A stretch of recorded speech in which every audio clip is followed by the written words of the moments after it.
So this is our third topic. So as you can see, transforming resources into goods and services. We've looked initially at where business ideas come from. So that was topic 1. We've then looked at protecting those ideas using things like patents and trademarks. Now we're looking at how those ideas can be turned from ideas into reality. If you haven't already done so, then the first task is to look at in your yellow workbook, page 22, and it should have a self-assessment in there. So how do you feel about the first topics? Do you feel happy? Do you feel indifferent? Do you feel unhappy about it? That will help us with your revision. It will help us understand how much of the previous topics you still understand.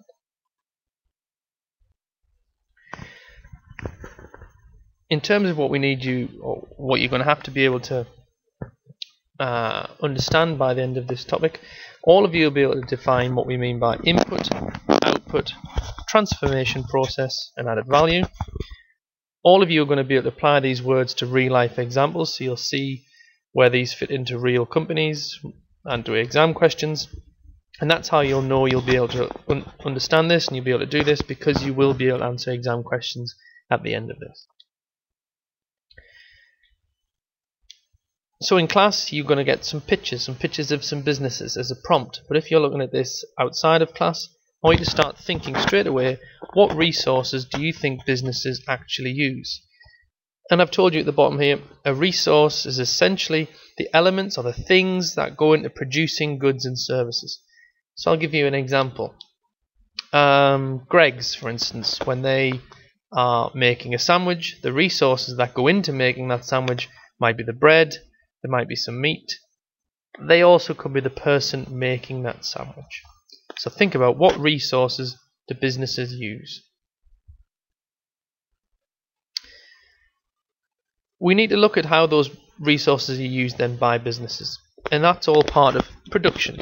So businesses making something to sell. We don't always mean that it's something tangible, it's not something you can hold in your hand. It could also be a service. So as you can see here, production is the transformation of resources, so changing things into goods. Now goods are things we can hold, so an iPod is a good, a book is a good, or a service. So a service could be something like a mobile phone contract. So how do we turn things into goods or services that we can sell? So there are a number of stages in that production process. The first one being an input. So an input in this situation is something that contributes to the production of a product or a service. So here we have a fishing boat, it could be a cow, it could be some farmland. So something that can be changed, if you like. The output is the end result, so something that occurs as a result of the transformation of business inputs. So unfortunately, Mabel the cow becomes a burger that we can sell. And in between that, in between inputs and outputs, are the processes. So these are the methods used to convert the raw materials and components into the outputs. So a process converts an input into an output. We very much like categories in business studies. So we're going to see if we can categorize the inputs that a business has into something called factors of production. So the first one we're going to look at is land. So the first factor of production is land. This incorporates all the natural resources that can be used for production. So say for instance oil, wood, fish, livestock, they're all classed as land. So the term land incorporates all the natural resources that can be used for production. Obviously land in the traditional sense is included in this heading, but also things such as I've said, natural and mineral resources, so coal, oil, and livestock such as sheep and pigs. It also includes the sea and resources contained within it, so as I've said, fish. The second factor of production is labour. So here I've got labour involves both the physical and mental effort involved in production, involved in making things. It therefore ranges from people providing personal and commercial services such as accountants and window cleaners, to those who provide manual effort in producing finished goods and extracting raw materials or harvesting crops. So here we have people harvesting rice, we've got people moving building blocks, and a gentleman here thinking. He's making a decision, for instance. The third factor of production, so the third way that we categorize our inputs, is what we call capital. So goods that are made or used in order to produce other goods and services. So for instance, it might be machinery, might be computer systems, shelves, lorries, forklift trucks, factories, shops, office blocks. So anything that we use in order to transfer or convert an input into an output. So here we have an earth mover, the Shard, an office block in London, or some computers.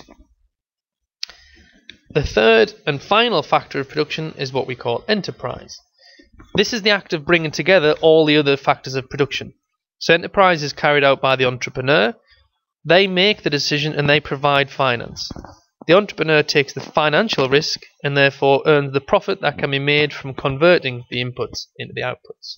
So here we've got a decision being made, we've got finance being raised, and we've got a risk being taken.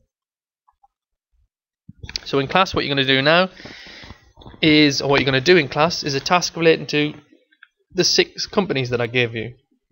So you told me what resources they needed in order to make their products. Now I want to know how they could be categorized into the 4 factors of production.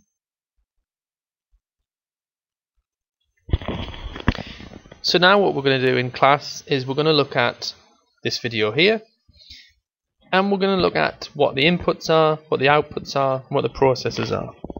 If you're watching this and you're going back because you've missed the lesson in class, then obviously follow this link and you can do this activity as well.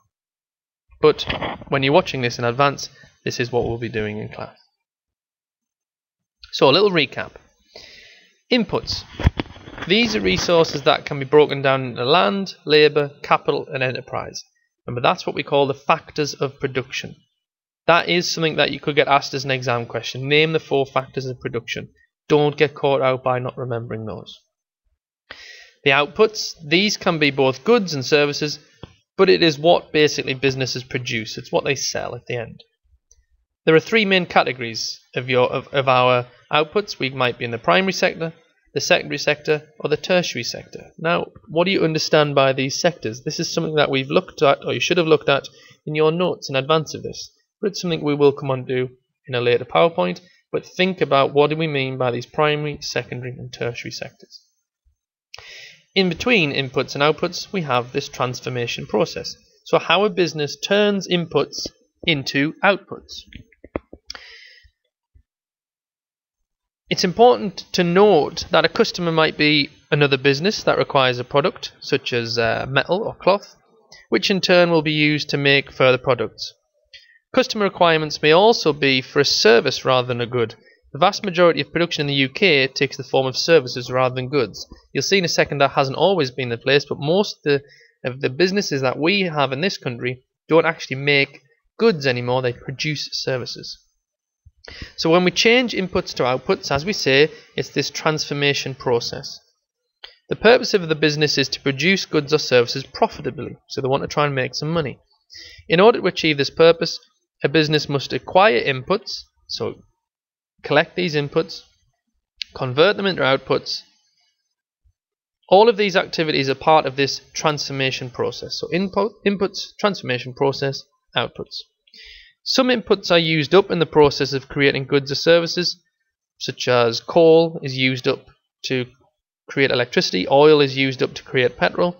Others assist the transformation process but remain intact. An office block, for instance, assists the transformation process, but it's still there at the end of it.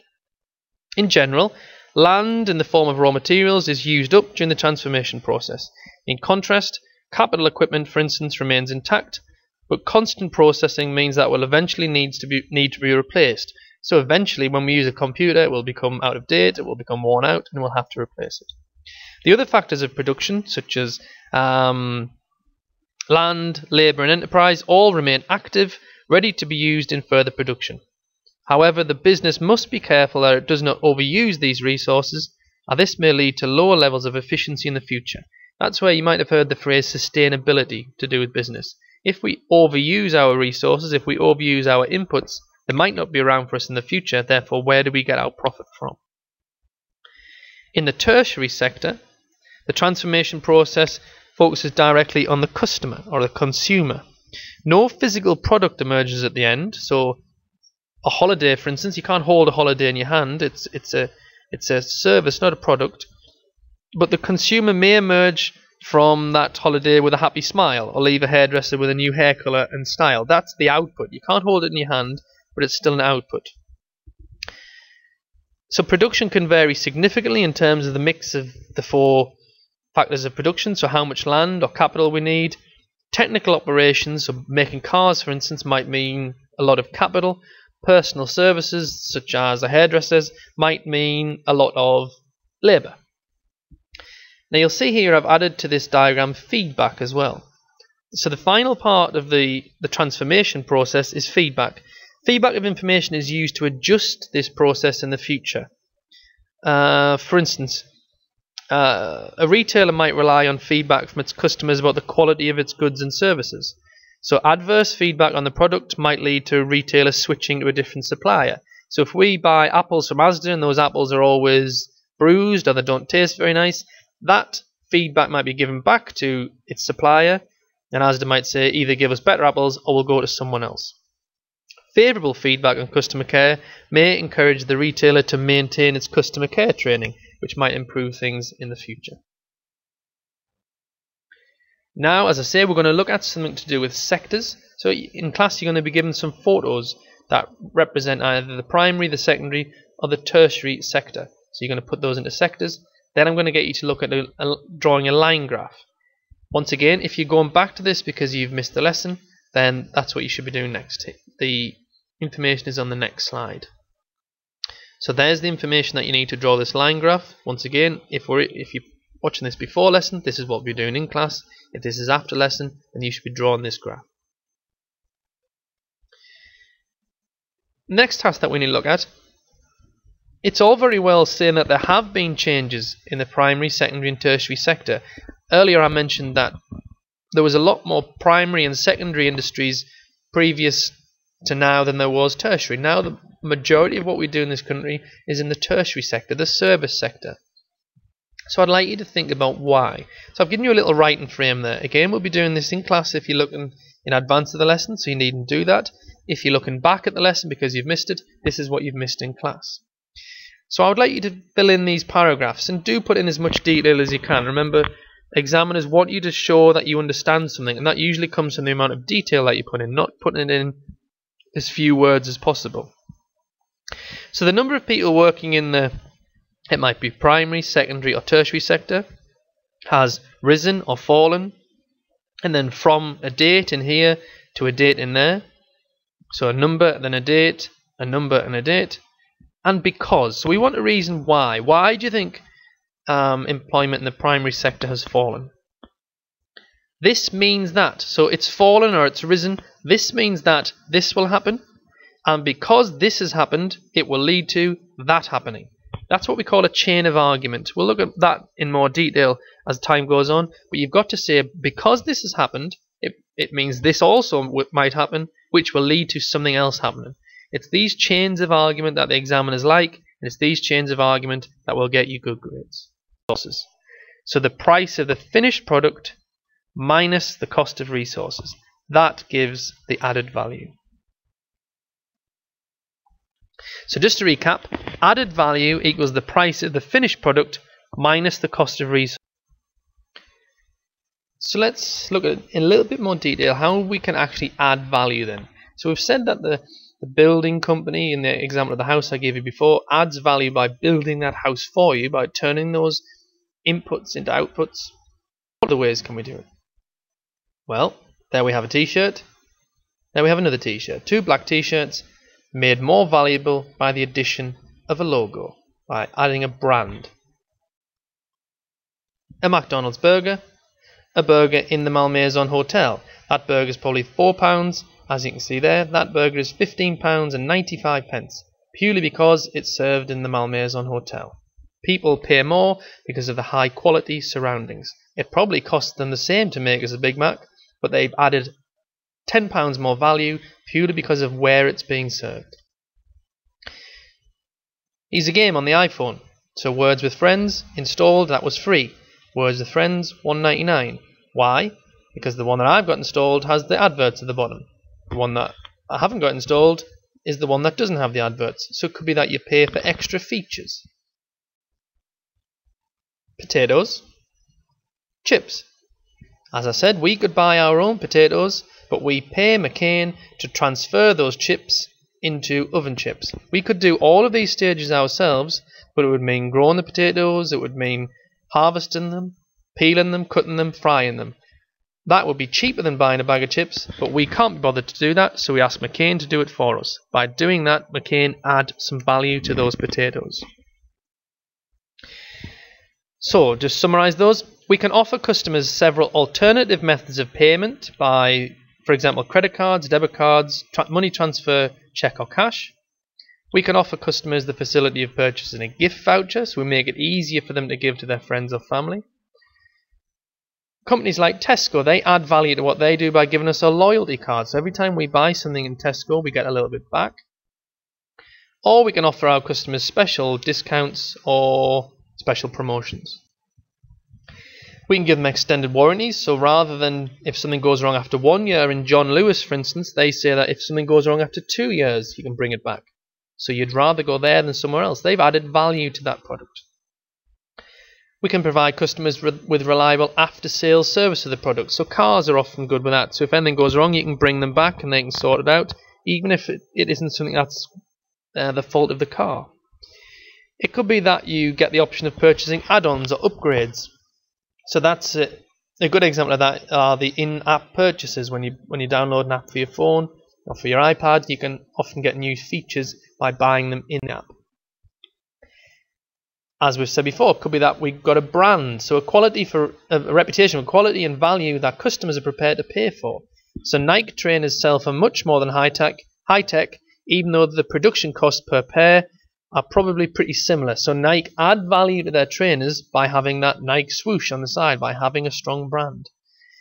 You can add value by delivering excellent service. So as we said before, the Malmaison has a burger that's £15 purely because they have high quality service. By having good product features or benefits. So if we add functionality of different versions of software, it can enable a seller to sell higher at a higher price. So for instance, Microsoft Office sells a student version. It also sells a business version. The student version doesn't have as many features, so that is less expensive. We add value, or Microsoft adds value to Microsoft Office by putting more features into the business version. It can charge more. It offers convenience. So sometimes you might pay more for a tin of peas or a bag of potatoes from your corner shop because it is convenient. It means you don't have to go to the local supermarket. It's easier for you, and we pay a little bit extra for that